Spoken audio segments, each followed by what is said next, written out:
Salut à tous, c'est Mustang et on se retrouve sur une nouvelle vidéo War Thunder avec pour objectif de vous faire la liste des nations de War Thunder de la meilleure au moins bonne, si on peut considérer qu'une nation est vraiment pas bonne dans le jeu. Donc ça intéressera surtout les nouveaux joueurs, mais ça peut aussi intéresser les joueurs plus anciens. Personnellement, ça fait environ une dizaine d'années que je joue au jeu, donc je le connais assez bien. Et on va commencer tout de suite donc par ce qui pour moi est la meilleure nation pour débuter, et ça peut étonner, mais je pense que c'est la Chine.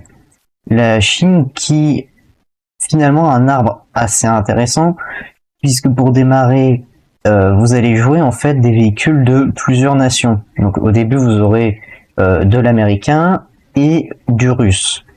L'avantage, c'est que ça vous confronte un peu de doctrine, hein. C'est pas vraiment de la même façon qu'on va utiliser les véhicules américains et les véhicules russes.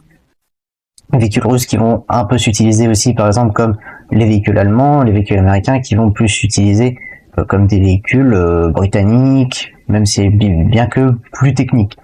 Mais voilà, globalement, ça vous permet d'essayer un peu tout. Vous allez voir si par exemple vous arrivez à faire des meilleures parties avec le M4A4, le M24 plutôt que en T34 par exemple, ça veut dire que par exemple vous aurez plus de chances d'apprécier jouer l'arbre américain. Si au contraire vous êtes meilleur avec les T34, bah c'est peut-être vers l'arbre russe qu'il faudra se diriger ensuite. À savoir que l'arbre chinois, donc au début mélange plusieurs nations, mais quand vous allez monter de rang, vous allez majoritairement être sur une doctrine très russe. On a encore par exemple le M18 ou le M48 en plus haut rang, mais la majorité des chars vont être extrêmement soviétiques. Les types 59 sont grosso modo des T54, des T55, donc plus on évolue, voilà. Les chars sont globalement chinois, mais on voit très bien l'inspiration, tout ça. On est très sur le modèle russe. Donc voilà, pour ce qui est vraiment du top tier, ça va se jouer beaucoup plus comme les Russes, à part le M1A2, voilà, qui est là, mais globalement, ce sera surtout très russe dans le top tier, bien que voilà, la branche à gauche jusqu'au CM11, on est grosso modo sur de l'américain. Ensuite, bon bah plus classique, en bonne nation, on a la Russie et l'Allemagne. L'avantage de la Russie, c'est que globalement, elle est facile à prendre en main. Bon, l'Euro 1, c'est un peu tout le monde qui se tape dessus, hein. Et voilà, c'est un peu le zoo. Mais à partir du rang 2, vous allez voir, les chars russes sont globalement très résistants quand même. Les T-34 font bien le travail, les KV-1 sont très blindés. Et en plus, l'avantage, c'est que vous allez un peu apprendre à viser, parce que les chars russes, en tout cas au début, jusqu'à peu près au rang 4, dans les premiers rangs, ont pas une pénétration très élevée finalement. On prend par exemple voilà, le KV1S, bon, l'obus classique, que ce soit le BR350A ou B, a une pénétration voilà, 96 mm. Bon, après vous pouvez jouer l'obus perfo, mais je le déconseille pour l'utilité qu'il a, hein. Donc voilà. Vous allez tomber beaucoup sur des chars allemands. Les chars allemands en soi sont assez simples à percer à ce BR-là. Eux-mêmes ont quand même un très bon canon, donc après ça vous apprend un peu à jouer. Vous allez apprendre à incliner le blindage, à utiliser les maps pour votre avantage. Les Russes, vous avez de tout. Vous avez des chasseurs de chars avec une très bonne puissance de feu. Ils sont généralement... C'est petit. Après c'est sûr que si on prend un ISU-100, voilà, on est assez bas. Si on prend un ISU 152, vous êtes quand même un peu plus mastoc. Donc, vous pourrez apprendre à jouer plus dans les buissons, la longue distance. Les T-34 vous apprennent à jouer le combat rapproché, la rapidité, avec une puissance de feu quand même correcte, pour du 5.3, 5.7. Et quand vous atteindrez les IS-2, vous aurez un peu plus la puissance de feu brute, donc vous one-shotez quand même facilement, Mais il faudra quand même un minimum savoir viser. Vous pourrez pas viser n'importe où. Si vous tombez sur des panthères, là vous pouvez tirer en plein milieu. Enfin, la majorité des cas en tout cas. Mais quand vous tombez contre des tigres 2, faut quand même voilà, viser la tourelle ou les weak spots comme la mitrailleuse de caisse. Donc ça vous apprend pas mal à jouer et c'est quand même relativement simple. Ça reste une très très très bonne nation. Les Russes limitent un peu surboostés. Mais voilà, et les MBT sont corrects, voire très bons, parce que très surboostés, je trouve. C'est mon avis, mais voilà. Et rang 5-6, il y a beaucoup de choses très sympas. Donc Russie très bonne. Et Allemagne, bah ça va surtout vous apprendre plus à viser, parce que finalement, on a beaucoup la vision, voilà, du tigre un peu invincible, sauf que dans le jeu, les BR en fait sont plus respectés pour être jouables plutôt qu'historiques, parce que sinon le tigre, enfin entre guillemets, il devrait être limite 3-7. Donc voilà, en 5-7 il est bien en soi, il est très bien jouable, mais ça vous apprend à fois à utiliser votre blindage et en même temps à savoir bien viser, parce que il y a beaucoup de chars. Vous pouvez pas forcément tirer n'importe où, hein. Les chars russes, voilà, quand vous allez souvent tomber, faut quand même un minimum savoir viser. Donc c'est très bien pour apprendre là-dessus. Rang 4 un peu faiblard, parce que le 6-7 tombe pas forcément super souvent en top tier, et donc pour des IS-4M tout ça, bon, sans expérience, c'est pas forcément terrible, et après quand on remonte de BR, tout va mieux en fait, hein. Finalement surtout le rang 4 qui est assez faiblard. Donc Russie et Allemagne pour apprendre les façons de jouer. Et après je mettrai les États-Unis qui sont, disons, corrects partout. Ils ont pas forcément de points où ils sont vraiment meilleurs. À la rigueur, l'avantage des chars américains, c'est que vous aurez une stab. Donc vous serez stabilisé, alors pas au-delà de 20 km/h à peu près, 22 ça peut encore marcher. Mais la majorité des chars, les Sherman, les Jumbo, ont la stab. Bon, les Jumbo, je me suis un peu planté, je vais vous avouer qu'il n'y a pas de stab. Mais les Sherman ont une stab qui va un peu disparaître avec les M26, une petite période. M46 normalement a une stab, mais voilà, vous aurez ce petit avantage. Du coup, si vous freinez, vous aurez tout de suite le viseur qui va se recadrer beaucoup plus vite qu'avec un char non stabilisé. Et donc globalement, les chars américains sont bons partout. 6-7 très bon BR américain, 7-3, 7-7 aussi. Donc voilà, vous aurez des bons chars. Les Abrams sont des bons chars. Après maintenant ça se corse un petit peu plus pour faire vraiment une liste, donc je mettrai à peu près maintenant au même niveau la France et la Pologne, parce que ce qui va être embêtant avec la France et la Pologne, c'est qu'on va beaucoup utiliser des obus sans explosifs. Le problème des obus sans explosifs, c'est que du coup vos chances de one shot sont plus faibles, parce qu'il va falloir là vraiment savoir, c'est de la connaissance, savoir où viser. Pour viser les munitions, ou au moins le tireur, voilà, vous permettre de réussir à détruire vos ennemis sans mourir vous-même.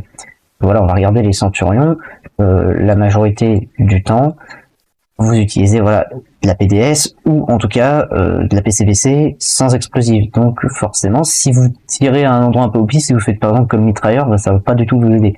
Et ça commence très tôt, hein. Les Cromwell ont déjà pas d'explosif, l'avantage d'avoir le Sherman 2 quand on a, mais même le Firefly n'a pas d'explosif, bien qu'une très bonne pénétration. Le blindage est pas incroyable, ça peut vite fait vous sauver, mais il faut vraiment pas trop s'attendre au blindage avec les Anglais, ça sera plutôt vers le top tier avec les Challengers. Donc plus compliqué à prendre en main, un peu comme la France maintenant est un petit peu mieux réparti quand même, maintenant qu'il y a beaucoup plus de véhicules.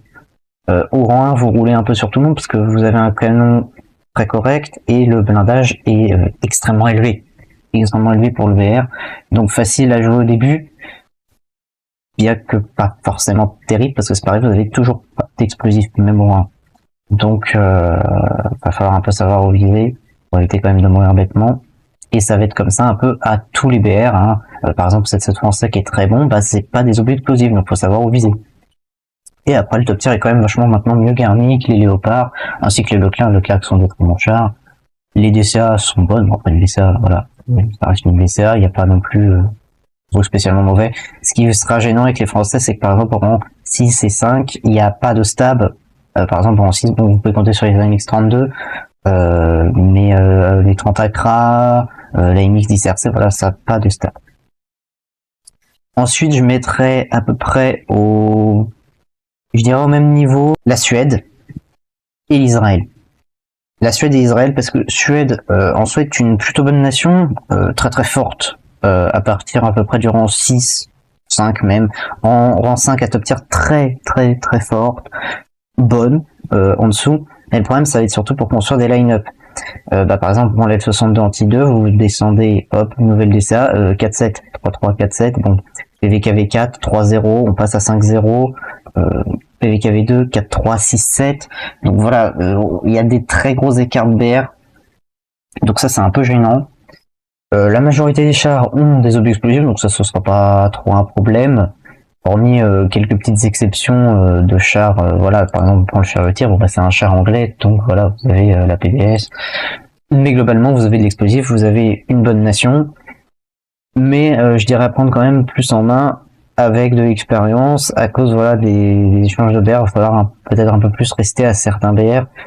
Par exemple, là, vous restez pas mal vers le 3-3 avant d'avoir du 4-0, 4-3, et après, bon, bah, il va falloir passer directement du 5-7. Donc ça peut faire des écarts un petit peu violents pour des joueurs pas encore très habitués au jeu. Et Israël, Israël, faut que vous ayez déjà...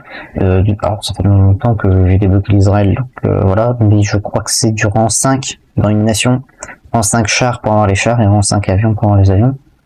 Pareil, les BR, voilà. Si par exemple, bon, j'ai vraiment commencé à la jouer maintenant, 6-3, vous mettez votre M109, vous avez une BCA, M51, et vite fait le Rochev, et après vous passez au 7-7, mais du coup ça commence tout de suite avec du OBR, doctrine majoritairement Occident, parce que vous avez les tyrans 4 par exemple, qui sont des T54, les DCA comme la ZSU sont russes, mais voilà, vous avez les Magash qui sont des chars américains, et les Shots sont des chars britanniques, c'est des Centurions. Et les Merkava, globalement, vont se jouer, pas, je dirais un peu comme des léopards, hein, grosso modo. Donc voilà. Et je mets en dernier l'Italie. Italie, du mal avec, vous avez des objets explosifs. Par exemple, on voit P40, 79 mm de peine. Donc les chars russes, ça peut commencer à faire léger, il faut vraiment savoir viser. Le blindage est pas incroyable, bon, on a le P40 en exemple, lui ça va niveau blindage. Rang 3, ça va parce que vous aurez les chars assez occidentaux, donc les Sherman, beaucoup de chars américains, M24, M55. Et après, voilà, rang 4, bon, vous avez le M26A1, les OBL, R3T20, mais c'est pas non plus quelque chose d'extrêmement fort. Enfin, je trouve vraiment que pour jouer l'Italie, faut avoir de l'expérience dans le jeu. Et même avec l'expérience, c'est pas forcément toujours facile. Pareil, les BR sont pas terribles, hein. Sherman 5C, 5-0, on passe au M26 6-7. Le Breda 5-0 passe à 6-0. Et puis là, c'était 4-0, 5-0, 6-0. Voilà. C'est pas incroyable. La 4-7, 5-7, 4-0, 6-0. Donc, un peu gênant au niveau des BR. Les chars sont pas forcément incroyables. Et après, vous avez en top tier les variétés. Les variétés, donc en char principal, c'est pas un mauvais MBT, mais c'est pas le meilleur non plus. Vous avez avantage à avoir le Léopard 2 à 7. Les Santoro, bah, c'est des véhicules à roues. Spécificité très présente chez les Italiens avec tous leurs Santoro. Faut savoir quand même pas trop mal jouer. Donc, je classerai l'Italie en dernier, même si c'est pas forcément non plus une nation horrible. Voilà, donc j'espère que cette vidéo aura pu vous aider à choisir une nouvelle nation à démarrer ou une nation pour commencer à jouer. Je vous invite à partager, à liker, hein, ça m'aide vu que je débute. Et vous pouvez me rejoindre pendant mes lives sur Twitch, hein, le lien sera dans la description. Allez, des bisous.